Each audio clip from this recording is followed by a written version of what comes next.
Praise the Lord. நாள் 125 தியான பகுதி 1 சாமுவேல் 16ஆம் அதிகாரம் மற்றும் 17ஆம் அதிகாரம். 16ஆம் அதிகாரத்தை வாசிப்போமானால், கர்த்தர் சவுலை புறக்கணித்து தள்ளினது சாமுவேலுக்கு மிகுந்த துக்கமாய் இருந்தது. இது நிமித்தம் சாமுவேல் துக்கப்பட்டு கொண்டிருக்கிறார். அப்பொழுது கர்த்தர் சாமுவேலை நோக்கி, நான் புறக்கணித்து தள்ளினவனுக்காக நீ ஏன் துக்கித்துக் கொண்டிருக்கிறாய் என்பதாக சொல்லி, பெத்லெகேம் ஊரில் இருக்கிற ஈசாயினுடைய குமாரரில் ஒருவனை நீ உன்னை ராஜாவுக்கு அபிஷேகம் பண்ண வேண்டும் என்பதாக சொல்லுகிறார். அப்பொழுது சாமுவேல், நான் எப்படி போவேன்? இதை சவுல் கேள்விப்பட்டால் தன்னை கொன்று போடுவான் என்பதாக கர்த்தரிடத்தில் ஆலோசனை கேட்கிறார். அப்பொழுது கர்த்தர், நீ ஒரு காளையை கையோடு கொண்டு போய் கர்த்தருக்கு பலியிட வந்தேன் என்று சொல்லி ஈசாயை பலி விருந்துக்கு அழைப்பாயாக. அப்பொழுது நீ செய்ய வேண்டியதை நான் உனக்கு அறிவிப்பேன். நான் உனக்கு சொல்லுகிறவனை எனக்காக அபிஷேகம் பண்ணுவாயாக என்பதாக கர்த்தர் சொன்னார். அதாவது சாமுவேல் கர்த்தரிடத்தில் ஆலோசனை கேட்டார். கர்த்தர் அவருக்கு நல்ல ஆலோசனை கொடுத்தார். நாமும் கூட ஒவ்வொரு காரியத்திலும் ஆண்டவருடைய உதவி நாட வேண்டும். அப்படி நாம் ஆண்டவருடைய உதவியை நாடும் பொழுது கர்த்தர் நமக்கு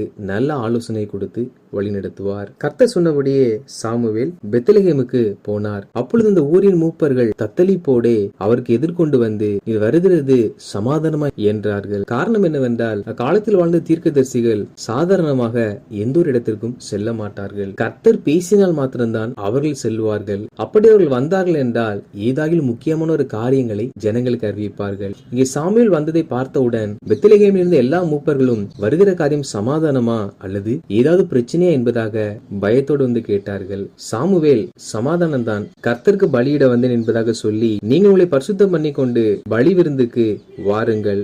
மேலும் ஈசாயையும் அவன் குமாரரையும் பரிசுத்தம் பண்ணி அவளை பலி விருந்துக்கு சாமுவேல் அழைக்கிறார். அப்பொழுது வந்தபோது ஈசாயின் முதல் குமாரனாகிய எலியாப்பை பார்த்தவுடன், கர்த்தர் அபிஷேகம் பண்ண போகிறவன் இவன் தான் என்பதாக சாமுவேல் தனக்குள் நினைத்து கொண்டார். அப்பொழுது கர்த்தர் சாமுவேலை நோக்கி, நீ என்னுடைய முகத்தையும் உன்னுடைய சரீர வளர்ச்சியும் பார்க்க வேண்டாம். நான் இவனை புறக்கணித்தேன். மனுஷன் பார்க்கிறபடி நான் பாரேன். மனுஷன் முகத்தை பார்ப்பான், கர்த்தரோ இருதயத்தை பார்க்கிறார் என்பதாக சொன்னார். அதாவது எலியா நல்ல சரீர வளர்ச்சி உடையவனாக இருந்தபடியினால் இவன் தான் ராஜாவா இருக்கும் என்பதாக சாமுவேல் நினைத்தார். ஆனால் கர்த்தர், மனிதன் பார்க்கிற பிரகாரம் நான் பார்க்க மாட்டேன், நான் இருதயத்தை பார்க்கிறார் என்பதாக தன்னை குறித்து சாமுவேலுக்கு வெளிப்படுத்துகிறார். அப்பொழுது ஈசாய் அபினதாபை அழைத்து அவனையும் நடந்து போக சொல்லுகிறார். சாமுவேல் இவனையும் கர்த்தர் தெரிந்து கொள்ளவில்லை என்பதாக சொன்னார். இதற்கு பிற்பட ஈசாய் சம்மாவை கடந்து போக பண்ணுகிறான். சாமுவேல் இவனையும் கர்த்தர் தெரிந்து கொள்ளவில்லை என்பதாக சொன்னார். இப்படி ஈசாயுடைய 7 குமாரரும் நடந்து போகும் பொழுது கர்த்தர் இவர்களை ஒருவனையும் தெரிந்து கொள்ளவில்லை என்று சொல்லி, பிள்ளைகள் இவ்வளவு தானா என்பதாக சாமுவேல் கேட்டார். அதற்கு ஈசாய், இன்னும் எல்லாருக்கும் இளையவன் ஒருவன் இருக்கிறான், அவன் ஆடுகளை மேய்த்துக் கொண்டிருக்கிறான் என்பதாக சொல்லுகிறான். அப்பொழுது சாமுவேல், ஆள் அனுப்பி அவனை அழைப்பி என்பதாக சொன்னார். தாவீதை அழைத்து வரும் பொழுதே கர்த்தர், இவன் தான், நீ எழுந்து இவனை அபிஷேகம் பண்ணு என்பதாக சொன்னார். அப்பொழுது சாமுவேல் தைல கொம்பை எடுத்து அவனை அவன் சகோதரர் நடுவே அபிஷேகம் பண்ணினான். அந்நாள் முதற்கொண்டு கர்த்தருடைய ஆவியானவர் தாவீதின் மேல் வந்து இறங்கியிருந்தார். அதாவது இதற்கு முன்பாக கர்த்தருடைய ஆவியானவர் தாவீதின் மேல் வரவில்லை. எப்பொழுது ஒரு அபிஷேகம் பண்ணப்பட்டாரோ அவைகளுக்கு பிற்பாடுதான் கர்த்தருடைய ஆவியானவர் தாவீதோடு கூட இருந்தாராம். அப்படின்னா தேவ பிள்ளைகளாகிய நாம் எப்பொழுது அபிஷேகத்தை பெற்றுக் கொள்வோம் என்றால், நாம் ஜலத்தினாலே ஞானஸ்தானம் பெற்ற பிற்பாடுதான் பரிசுத்த ஆவியினால் ஞானஸ்தானம் பெறுவோம். சாமுவேல் தாவீதை அபிஷேகம் பண்ணினதை போல நம்மை ஞானஸ்தானத்தினால் ஊழியர்கள் அபிஷேகம் பண்ணுவார்கள். அதற்கு பிற்பாடு கர்த்தருடைய ஆவியானவர் நம்மில் தங்கி இருக்க ஆரம்பிப்பார். அப்படினால் ஞானஸ்தானம் எடுத்த பிற்பாடு இருந்து நமக்கு ஆவியினுடைய அசைவாடுதல்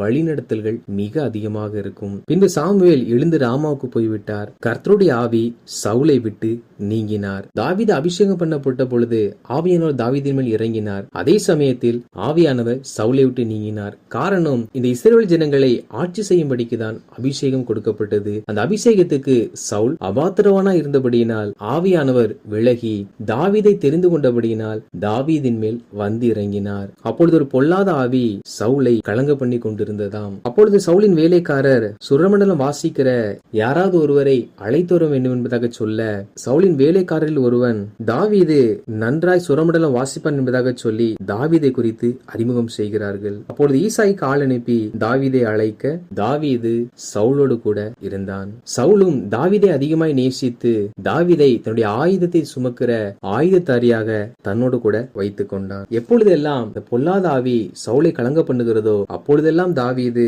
சுரமண்டலத்தை எடுத்து வாசிப்பான். அப்பொழுது அந்த ஆவி அவனை விட்டு நீங்கி சவுல் ஆறுதல் அடைந்து சுஸ்தமாவானாம். இதில் இசையை கேட்டு பிசாசு ஓடவில்லை, தாவீதோடு கூட கர்த்தர் இருந்தார். எனவே தாவீது அதை வாசிக்கும் பொழுதே அந்த அபிஷேகமானது ஆவியானவர் தாவீது மூலமாய் கிரியை செய்து சவுலுக்குள் இருந்த பொல்லாத ஆவியை விரட்டினார். நம் சபைகளிலும் கீத வாத்தியங்கள் வாசிக்கிறவர்கள் இருக்கிறார்கள். அவர்கள் பரிசுத்தாவின் அபிஷேகத்திலே நிரப்பப்பட்டவர்களாய் அதை வாசிக்கிறவர்களாய் இருப்பார்கள் என்றால் அவர்கள் வாசிக்கும் பொழுது ஆவியனுடைய அபிஷேகம் ஜனங்கள் நடுவே கடந்து வரும். அநேகர் விடுதலை அடைவார்கள், பிசாசுகளும் விலகி போகும். 17ஆம் அதிகாரத்தை நாம் வாசிப்போமானால் அதில் பெலிஸ்தர்கள் எபேஸ்தம் மீதிலே பாளையம் இறங்கியிருந்தார்கள். அப்பொழுது சவுலும் இஸ்ரவேல் ஜனங்களும் ஏலா பள்ளத்தாக்கில் பாளையம் இறங்கியிருந்தார்கள். அப்பொழுது காத் ஊரில் உள்ள கோலியாத் என்னும் பேருள்ள ஒரு வீரன் இருந்தான். அந்த பெலிஸ்தியன் 6 முழமும் 1 ஜானுமான உயரமுள்ளவனாயிருந்தான். அவன் இஸ்ரவேல் ஜனங்களை நோக்கி, நீங்கள் யுத்தத்திற்கு வந்து நிற்கிறது என்ன?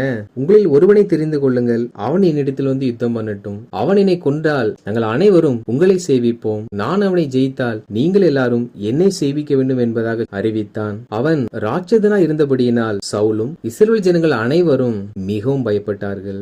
இப்படி இந்த கோலியாத் என்பவன் காலையிலும் மாலையிலும் வந்து கிட்டத்தட்ட 40 நாள் அளவும் இஸ்ரவேல் ஜனங்களை நிந்தித்துக் கொண்டே இருந்தான். தாவீதுடைய சகோதரரில் 3 பேர் சவுலோடு கூட ராணுவத்தில் இருந்தவர்கள். எனவே ஈசாய் தாவீதை அழைத்து உன் சகோதரர்களுடைய சுகசெய்தியை விசாரித்து வா என்பதாக சில உணவுப் பொருட்களையும் கொடுத்து அனுப்பிவிடுகிறார். அப்பொழுது தாவீது தன் சகோதரரை பார்த்து சுகமாய் இருக்கிறீர்களா என்பதாக விசாரிக்கிறான். அப்படி தாவீது தன் சகோதரரை பேசிக் கொண்டிருக்கும் பொழுது கோலியாத் வழக்கம் போல் வந்து இஸ்ரவேல் ஜனங்களை நிந்தித்து பேசினான். அப்படி அவன் பேசினது எல்லாவற்றையும் தாவீதும் கேட்டுக்கொண்டிருந்தான். அப்பொழுது இஸ்ரவேல் ஜனங்கள் இது கோலியாத்தை கொள்ளுகிறவன் எவனோ அவனை ராஜா மிகவும் ஐஸ்வர்யவானாக்கி அவனுக்கு தன்னுடைய குமாரத்தியை தருவாராம். அவன் தகப்பன் வீட்டாருக்கு இஸ்ரவேலிலே சர்வமானியம் கொடுப்பார் என்பதாக சொன்னார்கள். அப்பொழுது தாவீது தன் அண்டையில் நிற்கிறவர்களை பார்த்து இந்த பெலிஸ்தனை கொன்றவர்களுக்கு என்ன செய்யப்படும் என்பதாக கேட்கிறான். தாவீதின் சகோதரனாகிய எலியாப் நீங்க வந்தது என்ன என்பதாக சொல்லி தாவீதை திட்ட ஆரம்பிக்கிறார். தாவீதோ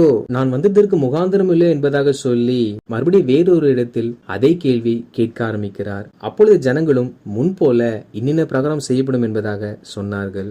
அப்பொழுது தாவீது கோலியாத்தை எதிர்க்க ஆயத்தமுள்ளவனா இருந்த போது அவனை சவுலிடத்தில் சொல்ல சவுல் அழைக்க தாவீது சவுலுக்கு முன்பாக போய் நிற்கிறான். தாவீது ஒரு இளைஞனா இருக்கிறான். ஆனால் அந்த கோலியாத்தோ சிறு வயது முதல் கொண்டு யுத்தத்தை கற்ற ஒரு பெரிய பலவான்.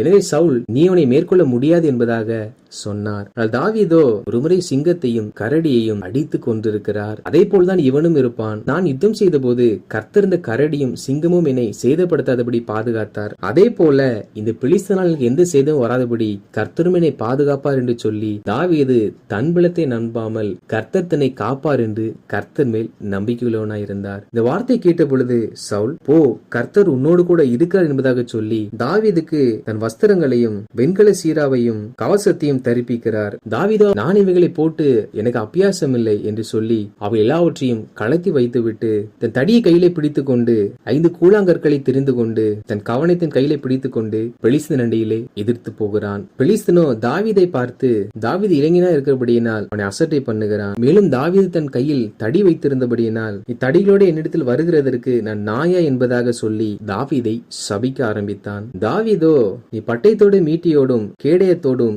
என்னிடத்தில் வருகிறாய், நானோ உன்னை நிந்தித்த இஸ்ரவேலுடைய ராணுவங்களின் தேவனாகிய சேனைகளுடைய கர்த்தரின் நாமத்தினாலே உன்னிடத்தில் வருகிறேன். கர்த்தர் பட்டயத்தினாலும் ஈட்டினாலும் ரட்சிக்கிறவர் அல்ல என்று இந்த ஜனக்கூட்டங்கள் எல்லாம் அறிந்து கொள்ளும். யுத்தம் கர்த்தருடையது, அவர் உங்களை எங்கள் கையில் ஒப்பு கொடுப்பார் என்பதாக சொல்லி ஒரு கல்லை தன் அடைப்பையில் இருந்து எடுத்து அதை கவனிலே வைத்து சுற்றி பெலிஸ்தனுடைய நெற்றியிலே பட எறிந்தான். அந்த கல் அவன் நெற்றியில் பதிந்து போனதினால் அவன் தரையிலே முகங்குப்புற விழுந்தான். அவன் பெரிய யுத்த வீரனா இருந்தாலும் தாவீது ஒரு கவன் கல்லினால் அவனை முறியடித்து போட்டான். பின்பு தாவீது பெலிஸ்தனுடைய தலையை வெட்டி அதை சவுலுக்கு முன்பாக கொண்டு வருகிறான். வாசித்த இந்த அதிகாரிகளின்படி கர்த்தருடைய ஜனங்களாகிய நாம் நம் வாழ்க்கையில் எந்த பிரச்சனைகளை சந்திக்க நேர்ந்தாலும் எல்லாவற்றிலும் கர்த்தரிடத்தில் ஒரு ஆலோசனை கேட்டு மனிதர் பார்க்கிற பிரகாரம் நாம் எல்லாருடைய முகத்தையும் பாராமல் ஞானஸ்தானம் பெறாதவர்கள் ஞானஸ்தானம் பெற்று கர்த்தருடைய ஆவியானவர் நம்மேல் அசைவாட நாம் இடம் கொடுத்து சபையில் கீத வாசிக்கிறவர்களாய் இருப்பீர்கள் என்றால் நீங்கள் வாசிக்கும் பொழுதே அங்கே அற்புதங்கள் நடைபெறத்தக்கதாக